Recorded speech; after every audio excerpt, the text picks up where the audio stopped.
Welcome back to this plenary session in GRA 6036. We are doing project 13 and we're now to start exercise F. So here it says estimate this model using data only for good-looking people. And we'll look at the regression output and see if the cubic terms of this term seems important. So of course, when we add one more term, we have a more flexible model, so this should then be able to approximate more difficult trends in the data than only having a quadratic term.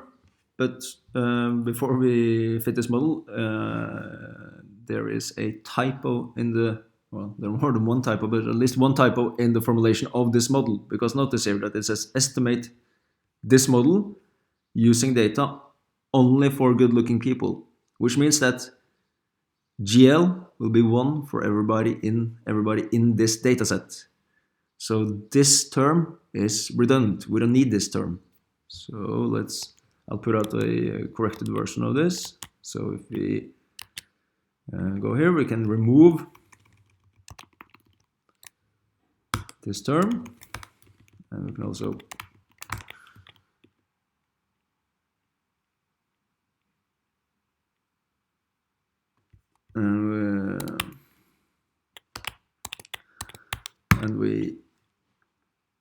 so now we're good. So now we have now we can estimate this model using data only for good-looking people. GL is not appearing here. I mean, because GL would be equal to 1 for everybody in this data set. So okay, now we go here, F, and then call this fit. What's the number here? We call this fit F. So that's LM BTY GL log wage tilde BTY expert plus I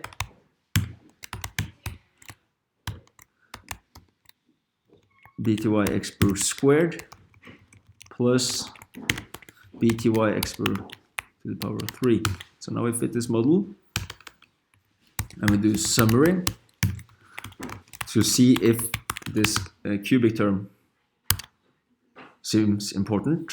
Well, I mean, as you can see, it is significant at the 5% level. So just judging from this output, the cubic term does seem important in a sense. I mean, we do not reject the null hypothesis that beta 3 is 0. Okay, so I remind you that, when you look at this type of output, each line here, each p-value is associated with the test of the coefficient here being 0. So when we look at so the age 0, if you want, for this p-value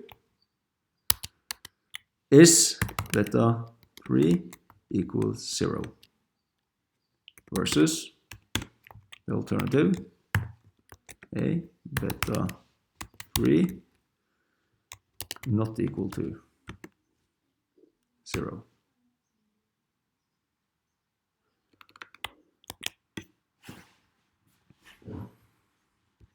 So we go to G and we'll make a still only working with the good-looking people data set.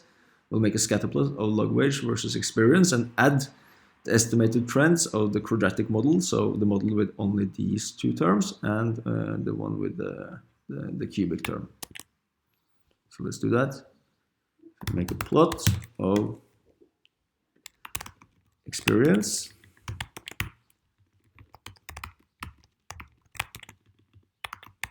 log wage, remove the frame. So here is the plot. And now we add the two lines. So we still have our, let's see, we have our Z doing the counting, and the model we are to compare it with, did we fit that model? So that's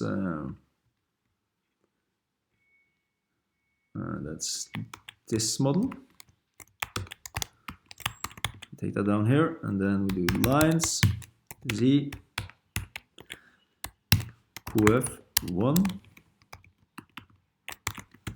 plus fit2 times z plus 3 times c times z squared.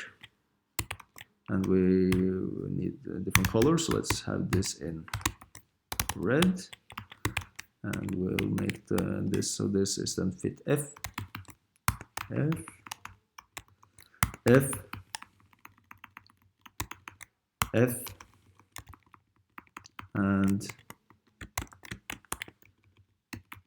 to the power of 3, and this is the fourth, and then we will have this in blue. So now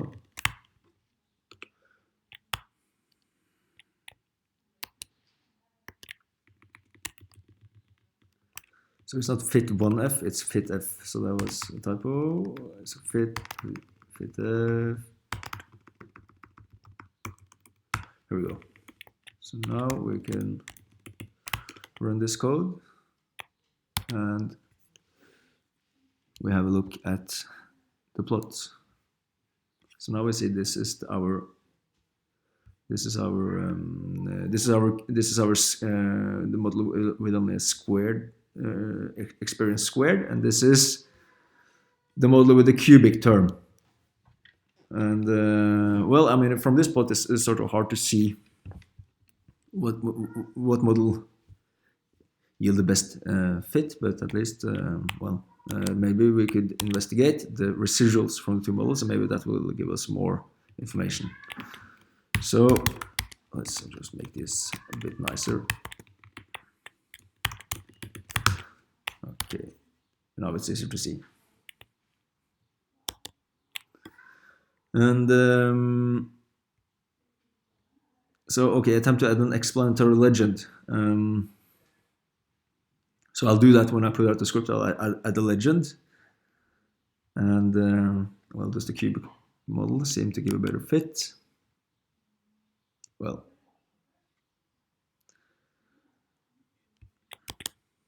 I find it hard to say. These are the things that the statistics is able to see, but that is not visible to the clear eye. I mean, after all, the coefficient in this model was significant. We could, of course, well, we could have a look at the residuals of the two models. So see if that will, I will probably not make it that much clearer for us, but let's try it anyways. So we do plot. This is BTY GL expr, and then we do, so we have this one, residuals, residuals,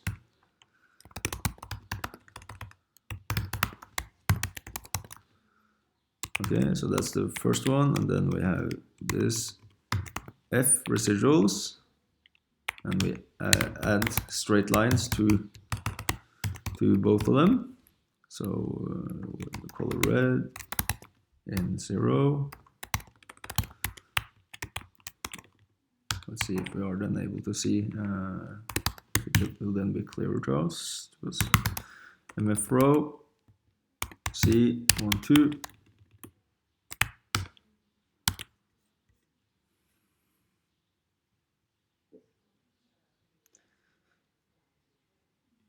Well, it's hard to say, but I must admit that just looking at these plots, well, maybe the simpler model seems to give a better fit.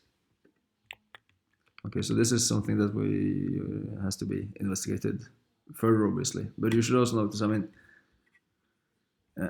most of the data are here, and in this area where they, let's see, where they differ the most, so to speak. Let's have a look on here. Okay, so here they're pretty much the same, and you have a lot of data, and then they are they are somewhat different in areas of the experience where there is not as much data. So I mean, which means that at least for this cubic term model, some data points will have a lot of influence on the coefficients of this model. I mean, it's hard to tell. And in the last video, I'll do age, and that's the last exercise.